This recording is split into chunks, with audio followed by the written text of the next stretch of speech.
Paul says, Felger, how was the weekend in Miami with Portnoy and Taylor Swift? Okay.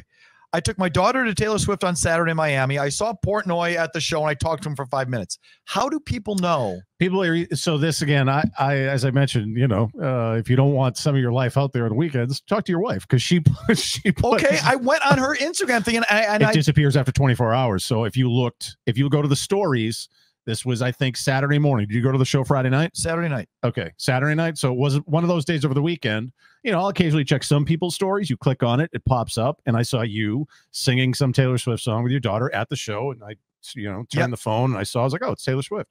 So I saw that. If people saw that, and I know Portnoy has the house in Miami as well. I know he was down there for those shows. A lot of the Barstool guys were. I think people just put two and two together, like, did you hang with Dave at the show? Like, I think people will just then start to assume if you are there, he's there. You guys probably linked. I just ran into him and talked to him for a couple minutes. So she put it on the stories, which disappears, which isn't like on Sarah Underwood. Why does her Instagram? Why does it disappear? It doesn't on hers. If she. So here's the test, Mike. If you want to, if she wants to say, well, I didn't do that, you say, give me your phone. I want to look at your Instagram page. If you look at her Instagram page, it lives on her Instagram page, but not for everybody else. It's there in perpetuity on her page, but it's out to everyone else for just 24 hours. Why? What's that feature? I don't. Who the fuck knows? That I don't get. That's a Mark Zuckerberg question. It's just getting annoying. Oh, it's more annoying by the day. Please, I'm with you. I mean, I feel like I do it only because, like, again, I need to keep informed, and I do like some of the fuckery of the internet. It's a bit too much now, though. It's all just a bit too much. ESPN Plus is brutal. The worst navigation. It stinks. So you got to have it. You can't, if you have YouTube TV, it doesn't pop up on your YouTube TV channels. Right. It doesn't on mine. I figured out because people emailed me to tell me that if you have Hulu, it'll be on Hulu, which it is. So that's why I watched. I put on part of that game last night on my Hulu.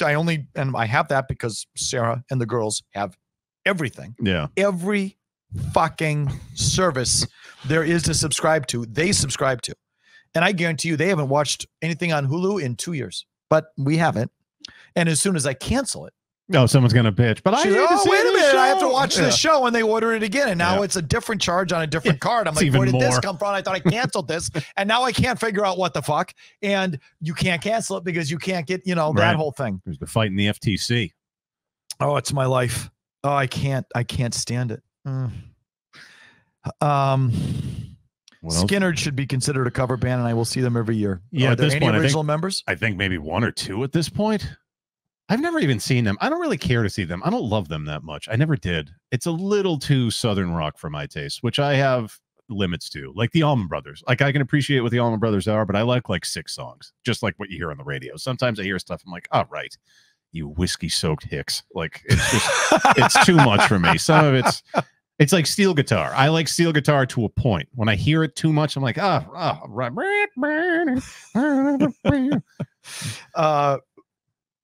But I think all of our bands are going to be something like this, where you just want someone that played with the guy, and that's close enough. That's where I think Dead & Company should replace Weir. And put in just a guy and turn it over to Mayer. Just let Mayer do his thing. This is what the Eagles are now, too, essentially, too. Yeah, who's left in the original? Well, they've the corpse of Joe Walsh gets out there now and can still wail a little bit.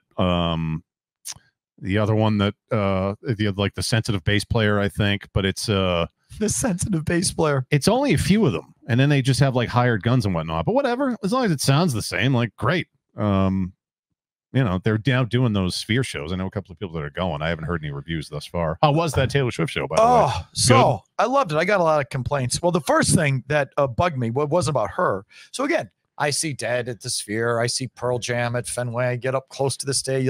And these concerts, especially the Dead, are one of our biggest complaints is it's not fucking loud enough. It's even not, in a big stadium? It's not loud enough. Pearl Jam is almost loud enough, just about loud enough. I don't have major complaints with the sound at Pearl Jam, but at these Dead shows at the Sphere, it's like, guys, turn it up. We did the pit the last couple of days thinking, okay, the closer I get to the stage, the better. That's not the way that place works. Like, you could be sitting anywhere, the sound's the same. And so I'm like from here to there to the fucking stage, and you can have a normal voice conversation with the guy next to you. It's like, so you should have to be like playing this, and you don't have to shout. And it's like, and then Taylor Swift hits the stage, and it's like the warm-up band, Gracie Abrams, is like, I'm like, why can't the music I go see be this loud? It was loud. It was beautiful. I need it loud. Yeah. But I don't want it bone-rattlingly loud. Like I want it bone-rattlingly loud. Oh, see. I do. Yeah, I can't do bone-rattlingly loud. I like loud. I want it to be, it's a show. You should have to be like, this is great. Not like, wow, this is good. Have you heard this one before? Like, you shouldn't have to be talking at a normal level. But if it's like shaking my insides, I don't like that. So, I mean, what a show she puts on. I think she absolutely works her buns off. You know, it's 3+ hours. There's not real breaks. Not real. She'll dip in for a costume change, and you would think she could take 5 minutes. I think she dips beneath the stage. They give her a quick blowout because her hair straightens, you know, throughout the course of the show, which is impossible for her because I don't think she has straight hair, and it's humid as fuck in Miami. But she pops out 45 seconds later to 90 seconds later at most, with a new outfit, blown out, like, let's go. And so, like, she's hardly, there is no break. I mean, there might be, maybe after Lover, the band sort of jams it out a little bit. I put jams in quotation marks, but you know, maybe there's a pee break in there, but I can't think of another point in the show where she's got even 3 minutes to take a leak. That's impressive. And so it's normally a 3-hour show. You might get like a real intermission where it's like 3+ hours, 40-something songs, Jesus, dancing all over the place. You know, she'll be doing the full dance numbers, strutting up and down. You know, her stage is mostly the length of a football field, just about. So she's strutting around, and then she'll put everything down and sit at a piano just to herself, 60,000 people, and pump out that fucker that she wrote. And like, she's an impressive talent, and I give it to her full marks. There's like any show, there's things that bug me. Yeah. So to fit the 40 songs in, she does a lot of mashups or partial songs. Oh, I hate that. So that comes across to me as a little Vegas, Vegas showy, nightclubby to me. Yeah. Like, she just sings the chorus on Illicit Affairs, which is such an amazing song. Give me the full song. She only gives you partials of Style, which I think is one of her best numbers. She's great on that. Like, she's just, that woman knows how to walk a stage. She walks like a model. Like, she must have had training to walk like a model. She's like 5'10", isn't she? 5'11". Yeah. She puts one foot in, like, when she does her thing down the stage, I'm like, yes. And the Style song is like perfect, but it's sort of a partial song.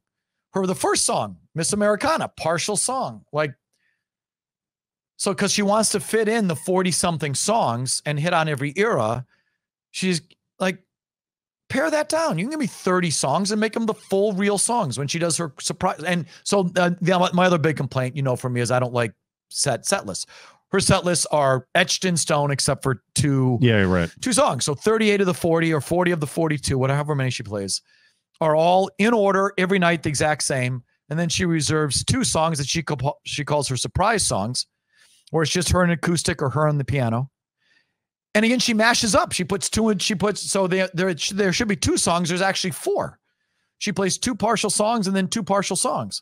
I'm like, just give me a full real song. Yeah, I hated the mashup era. I don't like mashups. Oh, is that a big thing now? It was like, let's say 2006, 2007-ish. Even like if you go to clubs or whatever, like they would mash stuff together. Just give me the full song. I hate it. And the last time I saw Justin Timberlake at that Man of the Woods tour, whatever it was, like 7-8 years ago, same thing. I'd be like, all right, there was a minute of that. I want the 4 minutes. Yeah, play me the song. Yeah, and cut a song. Yeah, right.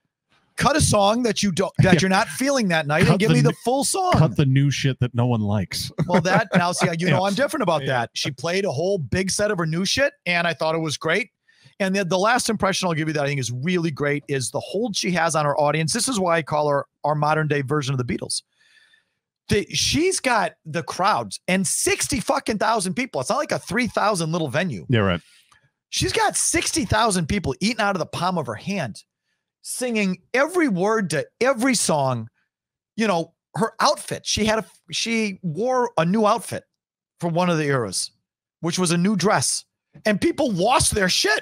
And she had to mention it. She's like, "Oh yeah, you know, and she like played along with it because she knew like the girls in the crowd are like, oh my God, she's wearing that. She's wearing, and I'm like, all she has to do is change her dress to something she's never worn before. And people lose their shit. And then she plays again, like a half dozen of this Tortured Poets album, which is brand new, is not a commercial album, doesn't have any hits, not really a pop album. Maybe the duet she sings with what's his face? Come on, got the tattoos on his face. Mike Tyson, but Post Malone. So the Post. What's that? Well, I said Mike Tyson. Oh, no. What's that song called? So now I'm just blanking. Well, whatever. That's the only song I think that really gets airplay. Anyway, all I'm trying to say is she plays the new album, the new stuff, which normally people would be like, you know. Everyone's singing it word for word. Word for word, like dialed. No one hardly went to the bathroom for a stadium show, that is hard to do. Because you can be easily distracted in a stadium people show. like me being like, I'm gonna hit the piss, or let's go get drinks. Like I don't walk like around, this let's go see that. Let's go see our buddy. Like, nope, it's fucking 60,000 people. Whoop. And like that's impressive. I don't know if there's many acts. I mean, again, I see other acts. They're not nearly as dialed in as that. So anyway. Well, that sounded fun. Okay. So it was fun. It was expensive as fuck. I'm sure. Oh God. I was just hoping, my daughter, cheaper than having to see her here, right? My daughter, yeah. But still crazy. Yeah. Thousands of dollars. Yeah. Well, I'll tell you what. You're dead a long time. You got to make memories. You got to spend it somewhere. So it was really important to my 12-year-old. I was hoping she would have, I purposely waited till she, meaning Swift, came back for this little last leg. She went to Europe for a while, and now she's been at this for a fucking year and a half. I was hoping I would put it off to the end because hopefully it would just pass with my daughter. It was a phase. Fad or and it would just pass. No, sir. No, sir. I had to go all in. All right, I'm done. I'm done talking.